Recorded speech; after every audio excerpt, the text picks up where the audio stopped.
जय भीम जय शिवराय.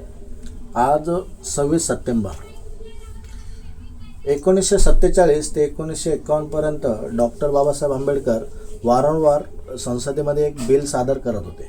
ते बिल होतं म्हणजे हिंदू कोड बिल, ज्याच्यामध्ये स्त्रियांना अधिकार म्हणजे एकत्रित ते बिल होतं, जे कालांतराने 1956 ते 55 ते 56 दरम्यान काँग्रेस सरकारने वेगवेगळ्या पद्धतीमध्ये ते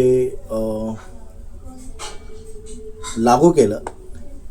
पण मी म्हणतो की एक बाबासाहेबांसारखा उच्च नेता किंवा एक समाजाला धरून असणारा एकमेव नेता असं म्हणेल की त्यांनी स्त्रियांच्या हक्कासाठी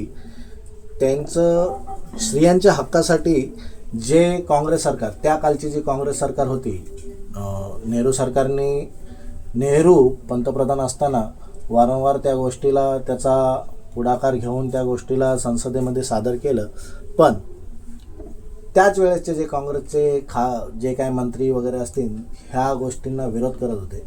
आणि एकमेव मला वाटतं डॉक्टर बाबासाहेब आंबेडकर असे असतील की ज्यांनी ह्या गोष्टीसाठी आपल्या कायदेमंत्रीपदाचा राजीनामा दिला असेल. आज तीच गोष्ट म्हणजे 27 सप्टेंबर 2025 या गोष्टीची आठवण करून देते की आज जे स्त्रियांना, महिलांना जे काय अधिकार भेटतात याच्यामध्ये बाबासाहेबांचं खूप मोठं योगदान आहे.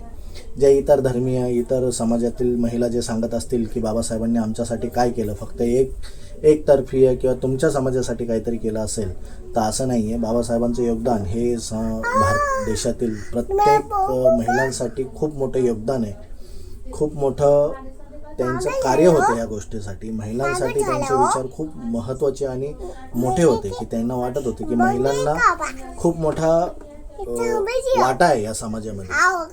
आपला देश हा पहिल्यापासून पुरुष प्रधान राहिलेला आहे. भारत देश हा पुरुष प्रधान राहिलेला आहे. त्याच्यामध्ये कुठेतरी महिलांना हमेशा डावललं जायचं. पण बाबासाहेबांच्या प्रयत्नामुळे किंवा नंतर त्यांच्या हिंदू कोड बिल ह्या बिलाला नंतर 4 टप्प्यामध्ये